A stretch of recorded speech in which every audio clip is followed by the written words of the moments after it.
April 1st, 1943. For months, a phantom submarine has been attacking both Allied and Japanese shipping in the South Pacific, causing chaos and confusion in the two sides' high commands. Captain Savage and his Leatherneck Raiders for the Allies, and the Samurai Squad for the Japanese, have both traced the phantom sub to Hydra Island, Baron Wolfgang von Strucker's private island, and this week, Hydra Island is destroyed.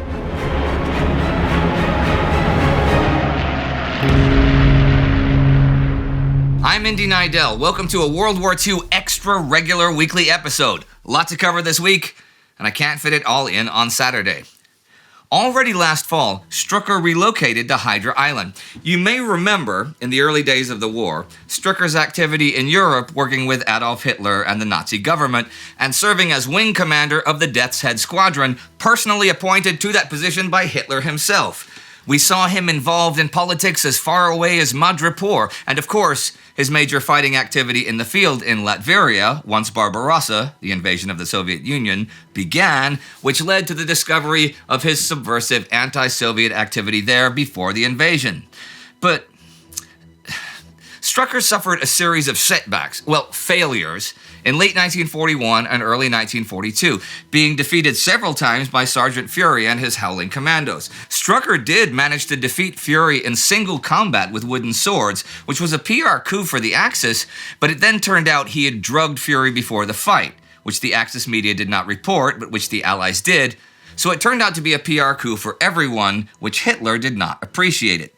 Strucker was really in the doghouse with Hitler and German High Command, though, after the Cherbourg affair.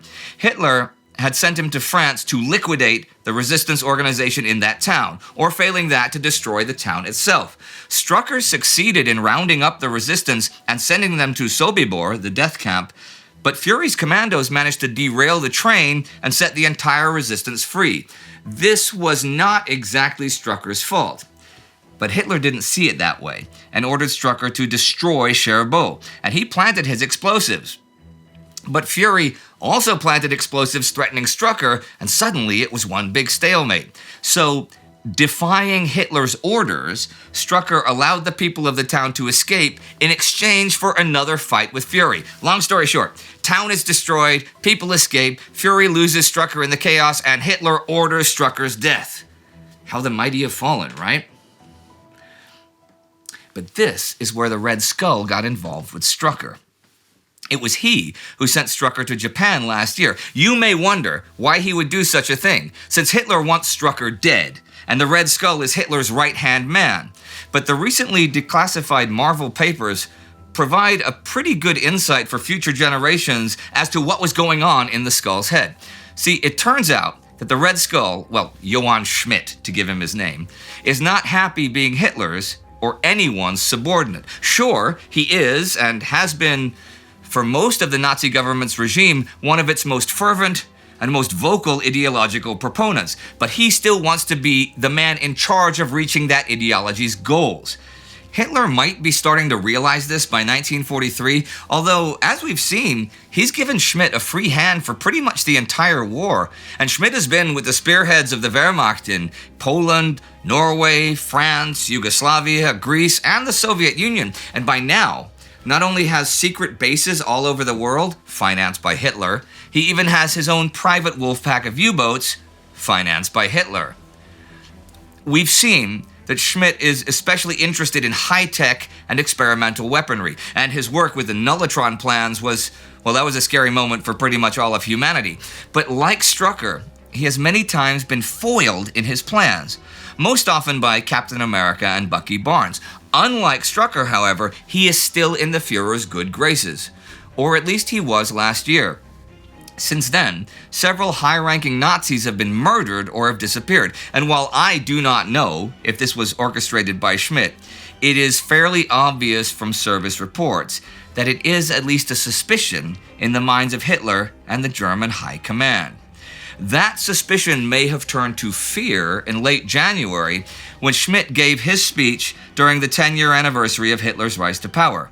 Somewhat ironically, the evening before Stalingrad fell to the Soviets, in which Schmidt declared his ambition to take over from Hitler one day and not necessarily after his death. But back to the Red Skull and Strucker. From ultra intercepts from Schmidt's Wolfpack radio traffic, the Allies are aware, though Hitler is not, that Strucker is no longer in Europe because Schmidt has sent him to Japan. He was sent there to found an organization to advance Schmidt's plans for world domination in the Far East, and Schmidt would then take over the organization. However, that is not what Strucker did. See, he too wants to be the big boss man. It's a bit murky exactly what went on last year after Strucker arrived in Japan. We know he had contact with the Hand, and working with them, with the Brotherhood of the Spear, and with Swiss biochemist and genetic engineer Arnim Zola, the first cell of Hydra was created. Well, let's call it the modern Hydra, since there are at least rumors of a proto-Hydra organization going back to ancient Egypt. By late last year, Hydra had come under the local command of the Supreme Hydra. That's all we know of his name. Under the Red Skull's overall authority. Strucker did work with Hydra on their early raids on both Chinese and Japanese mainland installations to seize money and weapons. But in late November, he confronted the Supreme Hydra and demanded that he be made Supreme Leader of Hydra. Credit to the Supreme Hydra, he didn't miss a beat and shot Strucker then and there. But Strucker was wearing what I guess you could call a bulletproof vest, I guess, made from a material stolen from the Red Skull. So Strucker not only did not die, he killed the Supreme Hydra, and of course, took his authority, no longer recognizing the Red Skull as his master. He also, Lord knows how, killed the leader of the Hand, who are pretty much ninjas, in single combat, dissolving all contact between Hydra and the Hand.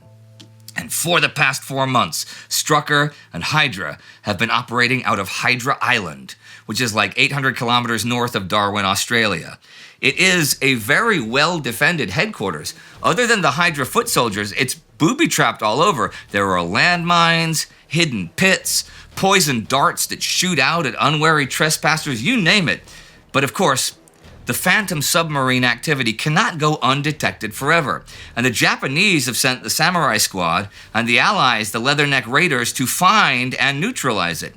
On March 28th, the Samurai arrive at the north of the island, with the Leathernecks arriving the following day at the south. Heavy rains the 30th prevent any engagements between any forces, but on the 31st, most of the Samurai Squad are trapped and imprisoned, and the Leathernecks lose a fight with Hydra soldiers, and they too are mostly captured and taken prisoner.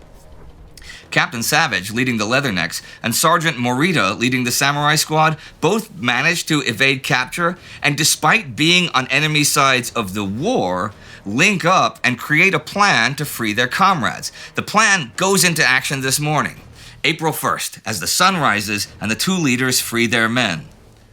The combined forces of Leathernecks and Samurai Squad are too much for the Hydra soldiers, and they are overwhelmed. Strucker, under hot pursuit, still manages to make it to his phantom submarine and casts off from the island. The Leathernecks and the Samurai go back to their ships with the Hydra soldiers as prisoners. The temporary alliance of Axis and allies against Hydra is dissolved, and then everybody but Strucker, is surprised 25 minutes later when the island literally explodes. Strucker has planted mega explosives to destroy his island rather than have it and his plans fall into anyone else's hands. So that's the end of Hydra.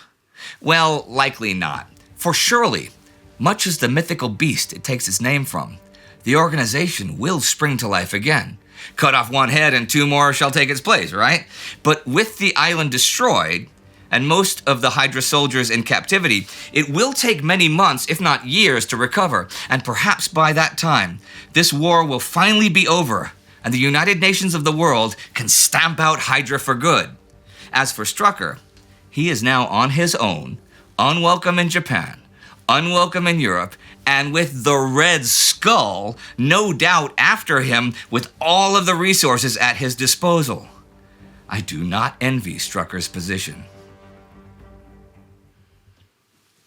That was pretty good, Sparty, right? That was fantastic. No, but when I got to the speech part, the first take. It was too fast the first time, right? No, you got it down right. I mean, I think you really got the message across as well. So okay, but she can. I might leave a note for whoever's gonna edit this one to take the second take then, because I think it was a little slower. Yeah, you might. Okay. Well, okay. Is the camera off? Yeah, sure, it's off. Okay. All right, everybody. That's a wrap. Hail Hydra! Hail Hydra.